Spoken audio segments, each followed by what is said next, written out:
what happens when there are additions to the soil.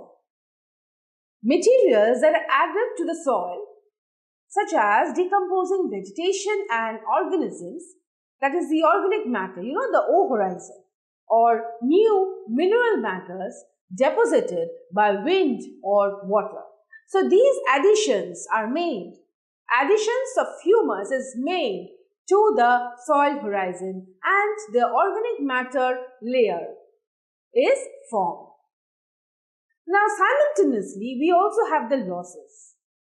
Now through the movement of wind or water or uptake by plants, soil particles such as sand, silt, clay, organic matter, these are all of various textures, and the chemical compounds, they can be eroded, they can be leached or harvested from the soil, altering the chemical and the physical makeup of the soil.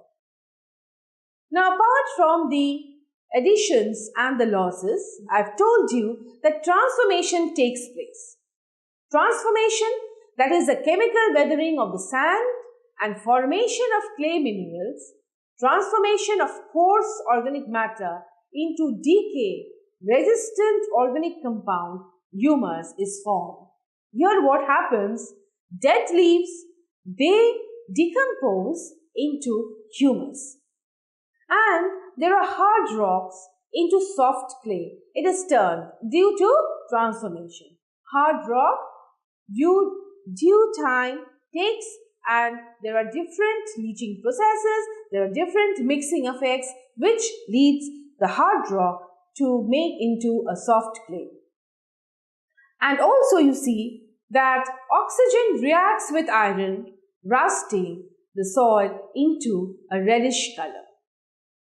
And translocation, it is the movement of soil constituents within the profile between the horizons, and over time this process is one of the more visibly noticeable as alterations in color, texture and structure become apparent.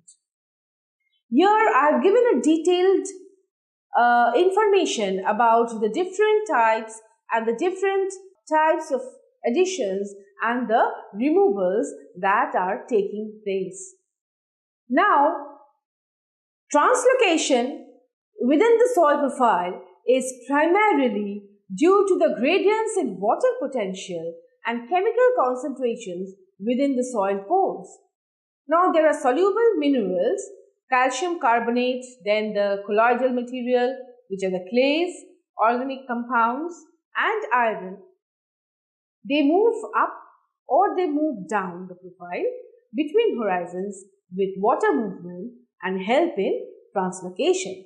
And there are biological activity also that cause gradient in the chemical composition of water and air-filled pore spaces of the soil.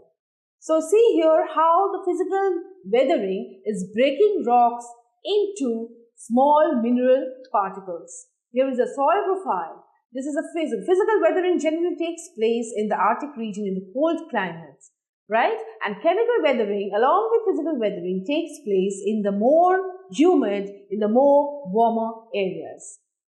Chemical weathering dissolves and changes minerals at the earth's surface. There is a complete change in the texture and the color. You see the change in the color? It's finally the weathering has dissolved all the minerals within and has given a prominent color to the soil profile. Now the soil development, the US Department of Agriculture estimates that it takes nearly 500 years to form an inch of topsoil. That is less than 0.01 millimeter per year. So it takes such a long time to develop soil.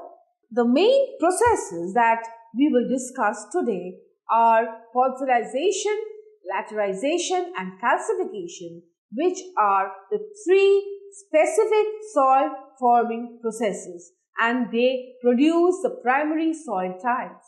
From fossilization we get a soil, it's a zonal soil which is known as spot soil. And from lateralization, we get soil which are known as laterites. And calcification takes place in typical arid grasslands and shrubs, which gives the Chernosem soil. And glaciations, they are typical of waterlogged tundra region. Now, the main process in the formation of pod soil is fossilization. Now, it is a complex process in which the organic material and soluble materials, they are leached from the A horizon and E horizon to the B horizon, and it involves the mobilization and the precipitation of dissolved organic matter together with aluminium and iron as they leach down from the A and the E horizons to the B horizon. Now, through this process, what happens? The overlying alluvial horizons are bleached. So, we have a white grayish layer. You can see in a podzol soil, there is a bleached layer because from the alluvial zone, the minerals have been leached down to the next zone where it has been alluviated. Now, translocation has meant the alluviation of clays, humic acids, irons and other soluble constituents from the A and the E horizon. And what happens? There is severe leaching, leaves the upper horizon virtually depleted of all the humic acids in the form of soluble salts. Now, these leached material from the A horizon is deposited in the B horizon as a humus-rich band, a hard layer of sesqui oxides or a combination of two. Now, you see here the profile. Here, there is leaching. This is the zone of alluviation, and then this is the zone of alluviation where all the minerals have come, and we found this, okay, of the sesqui oxides. And this fossilization is very much active in cool weather and when there is abundant precipitation. You see, it develops in cool and moist climates under pine forests. Where acid falls from the pine and which makes the soil very much acidic. And they are typical of the colder portions of the humid continental and subarctic climates. And the E horizon, I've told you, is very much leached and basically composed of a light colored layer of sand, which is known as the bleached zone. Typical ashy grey layer left from leaching of sesqui oxide is apparent in this fossilized soil, and the upper portion is stained reddish from the accumulation of sesqui oxides, and the profile gets lighter in color as the depth increases. Now, the next process is laterization, and it is derived from the word later, which means brick or tile, and was originally applied to the group of high clay Indian soils found in the Malabar hills of Kerala, Tamil Nadu, Karnataka and Maharashtra. Now, it refers specifically to a particular cemented horizon in certain soils which has become dried and become very hard like a brick. So, what happens is that these soils are massively impregnant with sesqui oxide, iron oxides, and they are also called latter salts and oxysols. So, this process is known as laterization. Now, unlike fossilization, laterization operates most favorable in warm and humid tropical climates where there is abundant rainfall and continuous high temperature throughout the year. Another thing is that the rainforests of tropical areas are favorable for the process of development, and the parent material having sufficient iron-bearing ferromagnesium minerals which on weathering release iron and congenial to the development of laterites. In the early slide, you have seen this process. This is the soil profile of a typical laterite process. Now, this profile is no distinctive soil horizons are developed, and in the absence of silicate colloid, the soil tends to be firm and porous rather than sticky and plastic, and they are where transmit water readily. And laterization results in very low soil fertility because bases are not held in the soil and humus is lacking here. Now, I've already told you where this process is dominant. It's mainly in the humid and where precipitation is very much high. Now, the last process that we'll be discussing is calcification. Now, it is the pedogenic regime of climates in which evaporation, on the average, it exceeds precipitation. Now, calcification is associated with a continental climatic regime with a total annual precipitation and with a tropical wet-dry climate. And grasses which use these bases restore them to the soil surface. Grasses add their matter to the soil and again it comes back. Now, calcium carbonate brought upward by capillary water films and evaporated in dry periods is precipitated in the B horizon of the soil in the form of nodules, slabs and even dense stony layers which are known as calicin. And there is microbial activity which is very much restricted and humus may abundantly distributed throughout the A and B horizon. Now, this is the profile of calcification, a chernosem soil. Here you see there is a zone of excess lime and here capillary rise in dry weather is taking place because of this capillary rise, and here we get much of calcium carbonate. Chernozems, they develop in cool climate. This is the profile. You see, there are distinct layers and we see that there is deposition of calcium carbonate here, the white portion. You see, there is excess of lime deposition here because of the capillary action. Now, this occurs in warm and semi-arid environments, usually under grassland vegetation, and the soil tends to be rich in organic matter and high in soluble bases. The B horizon of the soil is enriched in calcium carbonate, which is precipitated from water moving downward through the soil or upward movement of capillary water from below. Now, to end with, I would like to say that you can identify him, Franklin D. Roosevelt.